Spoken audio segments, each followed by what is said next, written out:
Muy buenas, ¿qué tal? ¿Cómo estáis? Soy Alba, señorita Lexus.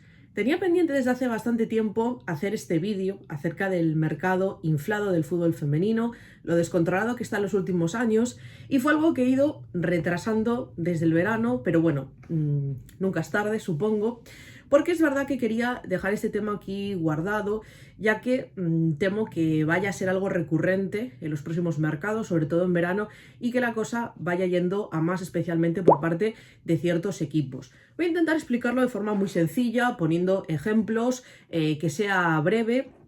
No vamos a hacer un tostón aquí, pero evidentemente en los últimos años todo se ha descontrolado. En cuestión de un año y medio, el mercado ha pegado un cambio bastante importante.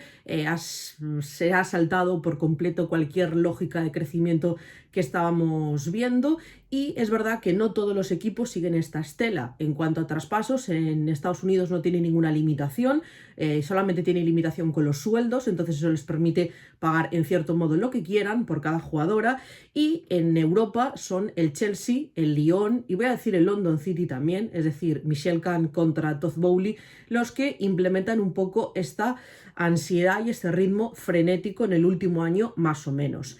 Por comentar un poco presupuestos muy rápido, porque veamos pues cómo está un poco el panorama con algunos equipos. Anunciaban hace unos meses que el Chelsea tuvo 10 millones de pérdidas en el anterior ejercicio, a cuando se publica esta noticia. El tema ya no son los 10 millones de pérdidas, es tener en cuenta que está la liga donde más se ingresa, o sea, donde claramente va a recibir más cantidad por ganar los títulos, por llegar a ciertas rondas en competiciones nacionales, por patrocinios, por derechos televisivos, y aún así tiene 10 millones de pérdidas, pero es una cifra que duplica lo que tuvo la temporada pasada. Va a un ritmo que en pocos años, si siguen así, si no lo controlan, tendrán 15-20 millones de pérdidas en la sección, estando, como digo, en ese aspecto la liga más privilegiada. Imaginaos en otra. El Lyon tuvo en torno a 8 millones de pérdidas, un poco menos, que también le llega, y también se prevé que esta dinámica vaya más. El tema, como tienen a dos millonarios detrás y no hay ningún tipo de limitación, es haz lo que te dé la gana, pues hasta que se cansen, ¿no? Todo vale. En el caso del Real Madrid, que entró más tímido en el fútbol femenino, pero va aumentando su apuesta, prevén que para esta temporada, 2025-2026, la masa salarial del primer equipo llegue a los 9 millones, ya con el sueldo de algunas jugadoras importantes. A mí me extrañaba que estuviese en torno a 6 millones en la temporada previa. Digo, cómo han metido ciertos contratos, pero no, de cara a esta temporada sí que parece que va a aumentar más de 1 millón. Entonces, bueno, creo que se ajusta un poco a la plantilla que tiene, y es que incluso un equipo que, entre comillas, acaba de llegar o se adapta en su medida o no accede a ciertos nombres.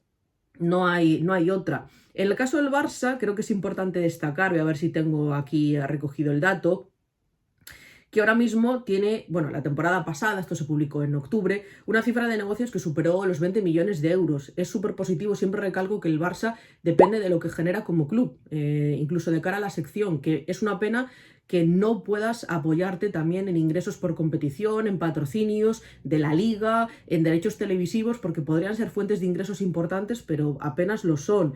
Y se mantiene siendo una sección rentable, y si no lo es, se queda muy cerca, cosa que ya es maravilloso, ¿no? El no acumular 5, 10, 15, 20 millones de pérdidas, que sería un poco pozo sin fondo, que es lo que le pasa al básquet, seamos serios. Por poner también en comparativa, para que me entendáis, hace unos años, en 2019, es verdad que ya pasó un tiempo, pero tampoco tantos años, el presupuesto del Barça era de 3,5 millones y lo cubría Stanley, el patrocinador de aquel momento. 2019, 6 años, tampoco es tanto tiempo, 3,5 millones. Para que veamos cómo ha cambiado todo, cómo ha crecido, especialmente las dos últimas temporadas, donde el cambio ha pasado de ser así, de ir siendo progresivo, a pegar una línea ascendente súper abrupta, y que, como digo, a ver quién sigue esa estela. La masa salarial del equipo femenino, por terminar, está en 14 millones en la temporada pasada. Es la única que va aumentando cada año, igual que el presupuesto. Es la que en la sección donde ha habido menos recortes, desde luego, pero computan todas las secciones y la cantera en conjunto, y hay que ajustarse pues a los números que hace el club y a ese plan de viabilidad que se le envió a la liga. En cuanto a los traspasos, aquí se evidencia muy bien el cambio tan grande que hubo en los últimos años. Hasta enero de 2024, antes de ayer, como quien dice, el récord de traspaso lo tenía Mayra Ramírez al Chelsea por 500.000 euros. Enero de 2024, nada. Luego estaba Kira Walsh, 400.000 euros al Barça, o Pernil Harder, 350.000 euros al Chelsea. Aquí el Chelsea ya aparecía doblemente. Pero a partir de ese momento, de enero de 2004, todo cambió. En pocos meses después, el mercado estadounidense se revolucionó. Kundalangi por 735.000 euros, Bárbara Banda por 676.000 y tardó un poquito más, un año más, el mercado europeo en pegar ese chispazo y, como no, el Chelsea, el Lyon, líderes en ese sentido. Girma, que ya superó su traspaso el 1.000.000 de euros, Ovalle, Guilloró, Thompson, todos superando ese 1.000.000 de traspaso. Olivia Smith, incluso Tarciane se quedó muy cerca. Ya vimos ese descontrol. Y creo que todas o prácticamente todas las jugadoras sobrepagadas. Porque a lo mejor si fuesen las mayores estrellas del momento, pues tocaba pegar ese salto y asumirlo, pero no era el caso, ¿no? Y el fichaje de Girma en el mercado de invierno, perdón, del año pasado por 1.000.000 de euros, siendo central, rompe por completo esa lógica y esa estela que estábamos viendo en ese momento. Uno podría pensar, bueno, es que están invirtiendo todos los clubes, ¿no? Es que es lo que toca. Realmente el Arsenal es el único fichaje ese de Olivia Smith en el que se mete en esa pelea. El Arsenal me parece un poco caso aparte porque lo genera por sí mismo. Al haber hecho las cosas muy bien con el Emirates, podía pagar 1.000.000 por Olivia Smith y 5 si le apetecía porque era suyo y lo estaba generando de manera real la sección. Y luego en el mercado europeo, aquí los que llevan ese ritmo son tres, como decía antes, Chelsea, Lyon y London City, que para nada parece un equipo recién ascendido. No está actuando en ningún momento como tal. El Chelsea, como comentaba antes, ha tenido esos récords varias veces, en su día con Pernil Harder en 2020, 350.000 euros, luego Mayra, luego llegó Naomi Girma, lo superaron incluso a sí mismos con Alyssa Thompson. Es verdad que ahora lo tiene que lloró, pero bueno, el Chelsea es uno de los que acepta lo que le pidan y suelta la billetera sin ningún tipo de problema. Y bueno, pues vemos que la presencia de estos dos equipos en Europa en las listas de los que más gastan es bastante habitual. También podríamos pensar, bueno, pues fichas a jóvenes talentos, que seguro que salen muy baratas, pero es que ese mercado también se ha visto afectado por esta inflación, porque ahora pues una jugadora joven, aunque ya es una realidad y es muy talentosa como Johannes, vale 450.000 euros, que he visto cómo está todo ya me parece barato, dentro de poco. Keukelar se estima que costó sobre 500.000, decían en el Ajax que fue el traspaso de una jugadora holandesa más caro de la historia. Piden 1.000.000 de euros por Claudio Martínez, os comentamos en uno de los vídeos anteriores. Rebajas las justas. Entonces, necesitas adelantarte enormemente, tener un ojo increíble e ir a por jugadoras bastante desconocidas. Ostras, ya es difícil. Y antes se tiraba mucho de fichajes a coste cero y ahora cada vez como hay más prisa, los equipos están más dispuestos a pagar. Y claro, los otros clubes quieren que pagues como ellos. Entonces, que te ajustes a esos traspasos y a esos sueldos. Ha cambiado todo mucho y aquí pues eso es cosa de dos clubes o de dos millonarios, mejor dicho, que acceden un poco a lo que les den. Y si la sección tiene pérdidas incontroladas, pues a mí ¿qué me cuentas? Pues yo sigo este ritmo. Y claro, tienen plantillas enormes y la única manera también de contentar a las jugadoras y representantes es sobrepagando. Porque si yo me voy a quedar en un equipo donde no juego tanto como en otros, o voy a fichar directamente por ti, me tienes que garantizar algo. Y ese algo suele ser normalmente dinero. Porque minutos está complicado. A lo mejor tengo a 3, 4 futbolistas en mi posición.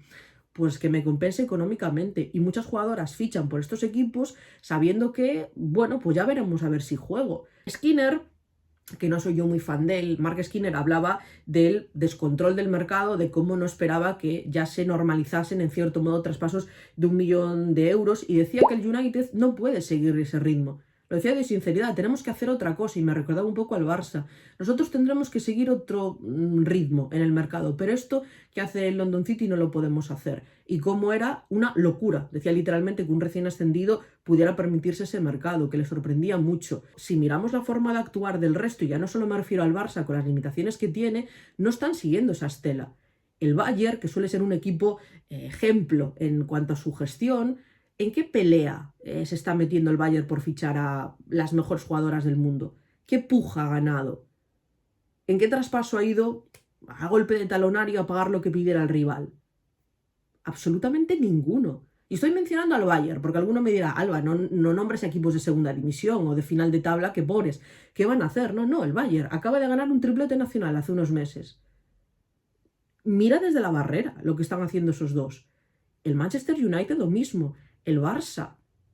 El Madrid es verdad que pagó por Keukelar, pero tampoco se mete en esas peleas ni tiene esos presupuestos. Incluso el PSG, que a lo mejor podría hacerlo, o el City, no lo hacen. Podrán tener un buen traspaso o buena masa salarial, pero este ritmo frenético, esta ansiedad, todos los mercados, tengo que fichar en todos, en todos. ¿Tú cuánto quieres por tu jugador? ¿1 millón? Pues sí, venga, 1 millón, ala, lo que quieras. Eso lo están haciendo 3 clubes en Europa, literalmente 3. Y cada año su masa salarial crece enormemente, seguramente varios millones, porque es, como digo, la forma de intentar retener a esas futbolistas. A mí la inversión en el fútbol femenino me parece maravillosa y necesaria. Cubro el fútbol femenino, estoy dando la brasa con el tema todos los días porque lo adoro y claro que me parece positiva, pero como toda la vida debe tener una lógica, porque hay una línea muy fina entre invertir y descontrolarse, entre que sea positivo y que sirva para que crezca el fútbol femenino a que suponga una distorsión completa de este deporte. Porque ya no solo que haya diferencias muy grandes entre unos y otros, es que dentro de la élite genera una ruptura tremenda, donde 2 o 3 clubes van por libre y el resto de momento está mirando, porque ni siquiera voy a incluir al Arsenal. Es cierto que el Arsenal pagó 1 millón de euros por Olivia Smith, pero como digo, por su situación, por lo que genera y porque fue el único fichaje en el que se metió en esas cifras, de momento lo tengo un poco aparte. Los otros es una tras otra. Como decía, los salarios es donde más se ha visto ese aumento y donde las jugadoras cada vez tienen mejores condiciones y también se aprecia más en los años de contrato. No es una crítica, me alegra, pero todo genera ese bucle del que ya no puede salir, ¿no? Entonces, claro, si hay equipos que tienen a suplentes o jugadoras menos habituales, vamos a decir, cobrando 500.000 euros, como le pasa a Brand en el Lyon, eso las titulares lo saben y la titular te va a pedir mínimo el doble. Apáñatelas. Gestiónalo. Yo porque voy a hacer rebajas, yo porque voy a ser considerada, y cualquier otro representante, cualquier otro equipo que quiera negociar con ellos les va a pedir, les va a sacar hasta el último céntimo. El problema es que esos estándares también pretenderán que se apliquen a otros, porque un representante sabe cuánto podría cobrar su jugadora si jugase en el Chelsea o si jugase, pues eso, en el Orlando Pride o no sé, o en el City o en el Lyon o lo que fuera. Entonces, cuando negocia con el Barça, o negocia con el Madrid o con el Bayern, es que el sueldo que quiere es ese. Es que es el que me gusta. Y el equipo en cuestión, que tiene que gestionar un traspaso, pues ahora, por ejemplo, con Claudia Martínez, están viendo que es una gran jugadora, que destaca para su edad, que hay otras jóvenes promesas que se van por 500.000, 600.000 euros, porque vamos a hacer aquí rebajas. ¿Por qué? ¿Que somos muy considerados o desde cuándo? Entonces quieren hasta el último céntimo y que lo pague el que pase por caja. Creo que se ha descontrolado muchísimo todo y que sobre todo con varias jugadoras no se corresponden con lo que debería ser su valor de mercado. Siempre me pregunto cómo pasaba en el masculino, ¿no? ¿Cuánto valdría entonces Aitana o Alexia o, no sé, Ada Hegerberg en su día, en sus mejores años de carrera? Ya no hay ninguna lógica. Y yo sé que el Barça no puede seguir este ritmo y tampoco es que me encante, pero es la forma de atraer mucho talento, porque es muy tentador para las futbolistas y para los representantes y para los otros clubes que tienen que venderlas.